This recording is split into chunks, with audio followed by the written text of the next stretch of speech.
बिस्मिल्लाहिर्रहमानिर्रहीम। आज हम डिस्कस करेंगे article 7 of the Qanun Shahadat which is pertaining to official communications. पहले मैं उसकी डेफिनेशन पढ़े देता हूं और फिर उस पे अहम मुकदमात की रोशनी में बात करेंगे। लेक्चर के एंड पे दो खूबसूरत अशार आपकी नज़र करूंगा। आपको लेक्चर पसंद आए तो सब्सक्राइब कर दिया करें ताकि हर लेक्चर आप तक पहुंचता रहे। No public officer shall be compelled to disclose the communications made to him in official confidence when he considers that the public interests shall suffer by the disclosure. इसमें एक explanation भी है which read as in this article communications includes communications concerning industrial or commercial activities carried on directly or indirectly by the federal government or provincial government or any statutory body or corporation or company set up or controlled by such government. किसी सरकारी officer को मजबूर नहीं किया जा सकता कि वो जाहिर करे, अफशा करे उस कम्युनिकेशन को जो उस सरकारी ऑफिसर को सरकारी एतमाद में, ऑफिशियल कॉन्फिडेंस में दी गई है या की गई है। अगर वो ये समझे, वो मतलब वो सरकारी ऑफिसर, अगर वो ये समझे कि इसके अफशा से यानी इसके जाहिर करने से मफादे आमा को नुकसान का खतरा है। जो एक्सप्लेनेशन है उसका मकसद आर्टिकल 7 में जिसको हम डिस्कस कर रहे हैं, लफ्ज कम्युनिकेशन से कम्युनिकेशन जब हम कहेंगे तो उसमें सनती या तिजारती सरगर्मियां उनकी बाबत की गई कम्युनिकेशन भी शामिल है जो बिला वास्ता या बिल वास्ता वफाकी हुकूमत ने या सूबाई हुकूमत ने या किसी स्टैट्यूटरी बॉडी ने या किसी कारपोरेशन ने या किसी कंपनी ने जिसे हुकूमत ने कायम किया हो या हुकूमत का कंट्रोल हो, उसने जो की हो मतलब जो कम्युनिकेशन की।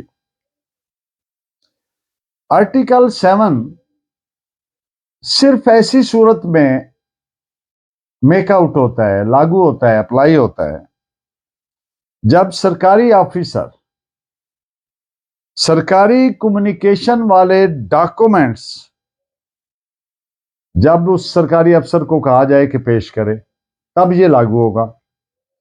और सरकारी अफसर ये समझे कि इसके डिस्क्लोजर से, इसको जाहिर करने से मफादे आमा, पब्लिक इंटरेस्ट को खतरा है।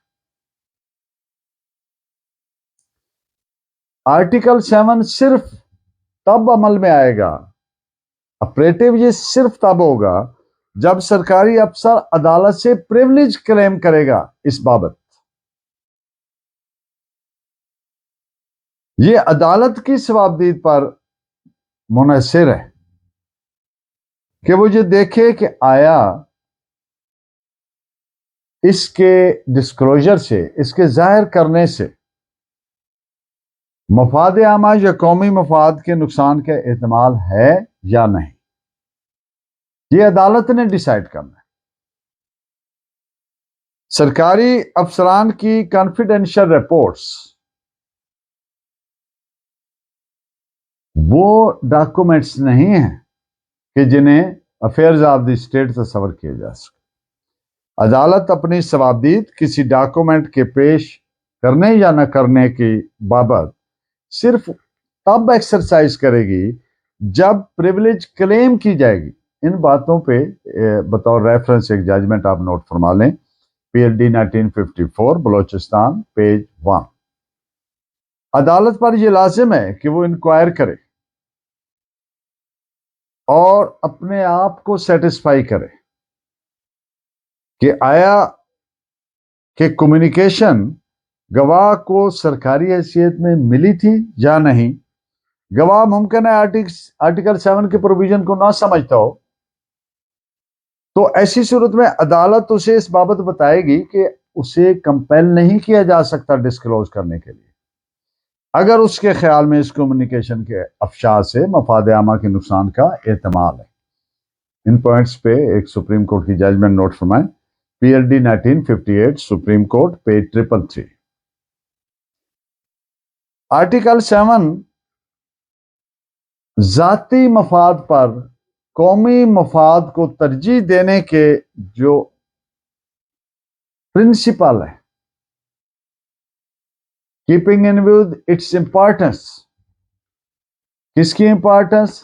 قومی مفاد کی، اس کو عمل میں لاتا ہے، افیکٹ دیتا ہے.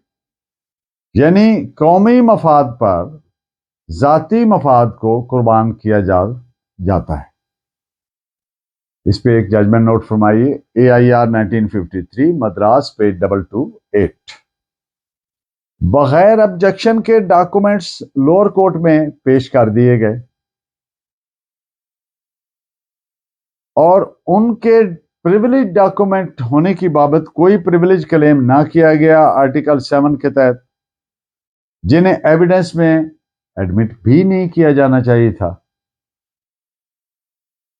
تو پھر ان ڈاکومنٹس کی بابت یہ کلیم نہیں کیا جا سکتا کہ وہ سرکاری اعتماد یعنی افیشل کانفیڈنس میں کی گئی کمیونیکیشنز ہیں.